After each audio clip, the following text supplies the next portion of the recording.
turned away by the disclaimer, then congratulations. You have completed a basic course in the creation of magical weapons as outlined in the Lesser Key of Solomon. Each of these tools or substances is a powerful magical implement in its own right, but can also be used in various combinations with each other to create an effect, as well as be used to consecrate additional items or substances depending on your requirements for some ritual or another.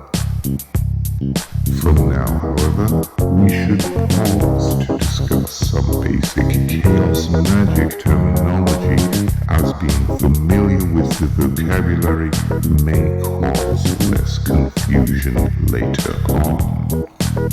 We should begin with the definition of magic as given to us by Aleister Crowley as the art and science of causing change in conformity with will, which is a rather vague definition that could apply to almost any action, and therefore we generally like to add, by which we mean through the use of subtle or unseen forces. In chaos magic, we believe there is enough evidence to prove that magic is a real phenomenon. However, it has been found that magic seems to work despite the tradition under which it is being performed, implying that the alleged secrets of any tradition in particular or another potentially have no relevance to the operation of magic as a whole. Chaos magicians therefore seek to explore as many varied techniques and theories of magic as possible, and to refine their processes or unify them. Most schools of thought have a rallying cry, and chaos magic is no different, saying nothing is true, everything is permitted. Now that we know what chaos magic is, we can move on to discuss the two types of magic, divination and enchantment. Divination is the act of information retrieval. When using magic in order to obtain information about the past, present, or future, we call this divination, and it refers to all such things as tarot reading, crystal scribe, palmistry, horoscopy, remote viewing, telepathy, clairvoyance, Ouija, and other oracles. Enchantment is the act of causing external change, when by using magic we attempt to manifest our will into consensus reality, and refers to the miraculous and thaumaturgical practices that are more typically related to wishes or prayers, such as good luck charms, crystal healing, the use of Santeria candles, casting spells, praying to Catholic saints for favors, demonic pacts for political ascendancy or fame, and other such sorcerous practices. Now we shall move on to discuss sigils and their various components. Sigil is the general term we use to describe any particular magic symbol, and it takes its name from the runic letter sigil. There are many methods for constructing your own personal and original sigils. Many of these first require you to create some written or representational depiction of your will to be enacted. This writing or art is then subjected to a process of elimination or simplification, removing whatsoever parts are thought unnecessary.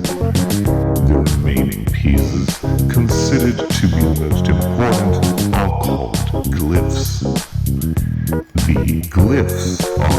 recombined into one abstract symbol which we call a sigil.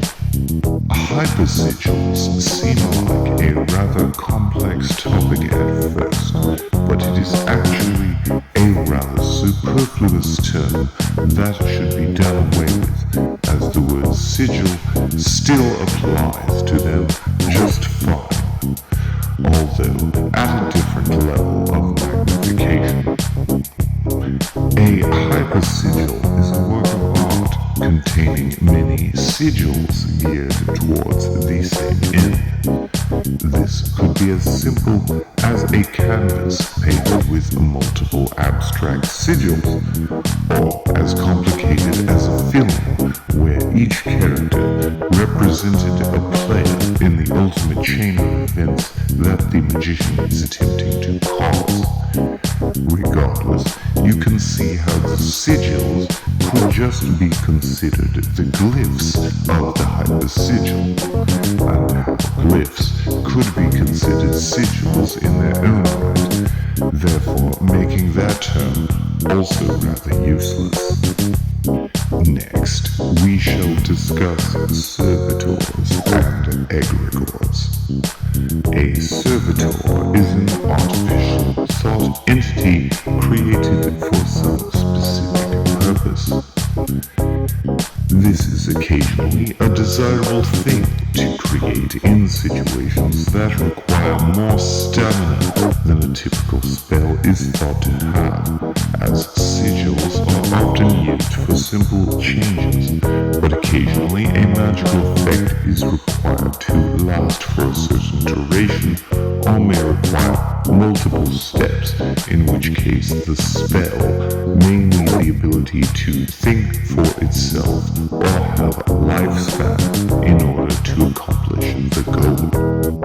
An egregore is the result of multiple people contributing input to a single servitor.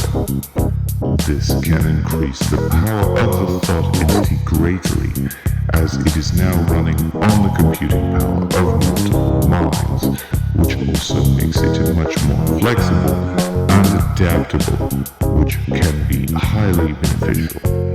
However, this is also dangerous, as it is much easier for the creator to lose control over the entity due to how the entity has more of a life of its own.